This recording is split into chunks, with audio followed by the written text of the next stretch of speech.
Today I'm going to go over my top 5 shoes of 2019.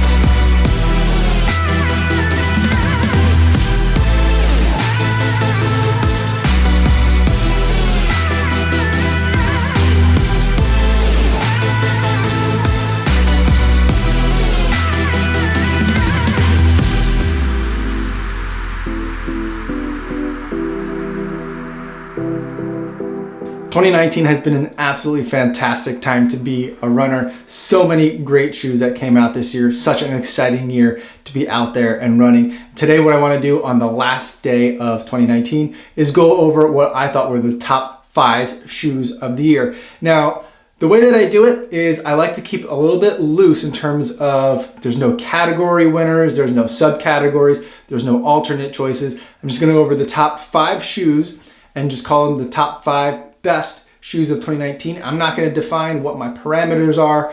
I think that's kind of the beauty and the fun of making a top 5 best of list, is that different people have different kind of things that they value more in terms of what they're looking for in a top shoe of the year. And your criteria might be different from mine. My criteria might be different as I go from shoe to shoe. But overall, I'm going to go with my gut of what are the top 5 best. And to make it hard, I'm going to cut off the list at 5. I'm not going to go to 6 or 7 or 8 in order to keep it not controversial, but interesting to talk about. So here are my top 5 shoes of 2019. First is a shoe that I already put in the number 1 spot about 8 months ago. It's the VaporFly Next. I knew instantly the first time I ran in that shoe that was definitely going to be the shoe of the year. And I was ready to declare that back in April. And I proved, I think, to be right about it. I ran all of my marathons in that shoe for this year. I ran the Tunnel Marathon this year, where I qualified for Boston for the first time ever. I ran the Chicago Marathon in it this year as well. And I also ran the Chicago Half Marathon, where I set a half marathon PR for myself this year in that shoe as well. And I think the top 3 fastest half marathon times I've ever run were all in the VaporFly Next. Those 3 times being my half marathon PR, and then the first half marathon split at the Tunnel Marathon, and my first half marathon split at the Chicago Marathon. So an absolutely fantastic shoe to run in. Great for racing, super bouncy, super fast. It's just a fantastic shoe. I love that shoe. Easily in the number 1 spot. The number 2 spot, I'm going to put the New Balance Beacon 2. It's super lightweight, it fits great on your foot, and you could do just about anything in that shoe, from your recovery paces to your faster, longer workouts. It's very capable of handling all of those workouts and anything in between. The Fresh Foam ground contact is just a superb compound to be running on. Super minimal amount of rubber on the outsole, and it's just an absolute pleasure to run in that shoe. I just feel very light every time I do, and it's one of the few shoes that I've still kept in my closet even past the 100-mile review. And so the Beacon 2 is definitely one of my favorite shoes of 2019.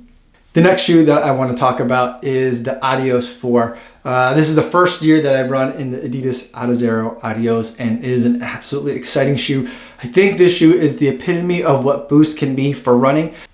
It was springy, it was lightweight, the upper just absolutely conformed to the foot. It felt like I was running in nothing, and I still got a really strong boost sensation every time my foot hit the ground. It was just an incredibly exciting shoe to run in. And the only downside of it is I'm not sure that I can run a full marathon in that shoe, and it's intended to be a marathon racer. That's the only downside. It's a shoe that I was able to rack up miles incredibly quickly in because I just had so much fun running in that shoe. The Adios 4 is something that I really enjoyed the moment I put it on, and I can't wait to try the next one. So easily that one makes it into my top 5. The next shoe that I want to talk about is the Carbon X. And the Carbon X is one of 2 two carbon plated shoes that Hoka brought out this year. I think the Carbon X is a very capable marathon racer. I'm thinking that I'm probably gonna end up running the Houston Marathon in it in a couple of weeks. It is just a very powerful shoe and yet very smooth. At no point do you feel like you're feeling any one part of the foot strike more prominently than the other. It's not like you're getting a really strong push-off sensation or a real bounce or a real cushion dampening effect. It's just really smooth through the gait cycle. Leg turnover happens really fast and you can just keep going and going. It's such a smooth and refined shoe. It's amazing that it's a version 1. The upper is super lightweight. The fit is snug around the foot. And the only thing that I have a problem with in that shoe is the lacing choices. For whatever reason, I always have to triple knot that shoe or the shoes will become untied within the first mile. I don't know what's going on with that shoe, but that's the only problem I have with the shoe. And otherwise, it's just been a great shoe to run in. And the last shoe to round out my top 5 shoes of 2019 is going to be the Adidas Boston 8. Now, again, this is another Adidas shoe that I ran in for the first time this year, even though there's already been 7 iterations of the Boston before it. And this shoe almost kind of like snuck its way out of the top 5 for me because it was such a quiet performer. When you put it on, there's something about it that doesn't exactly have that same boostiness that the Adios 4 had. But the one area that I feel like the Adios 4 might be weak is exactly where the Boston 8 is super strong. And that is that you can definitely throw lots of high mileage days into the Boston 8 and your body is not going to feel punished afterwards for it. It is great at those longer fast days. That's the majority of how I spent my time in the Boston 8 this year. And it always rises to the task. And the other thing that I can say about running in the Boston 8 was that it always felt like I was like, oh, okay, I'm just kind of running in the shoe, that's fine. And then I would finish the run and realize that I had ended up running faster than I felt like I was running at a much easier level to attain those paces than I would normally think. And so it just helps me get to like a little extra level of running without me even having to think about it.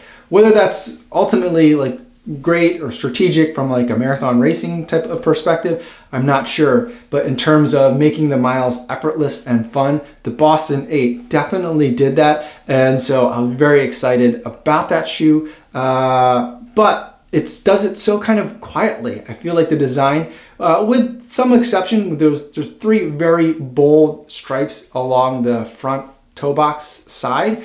But on the medial side, the styling is so minimal and kind of low key. It's a really just beautiful shoe. There is that like glossy Boston lettering on the back, which I'm not a huge fan of, but otherwise a beautiful shoe, a quiet performer, really great for those long, fast days and very exciting ultimately to run in, and a shoe that I was very happy to have in my arsenal for 2019.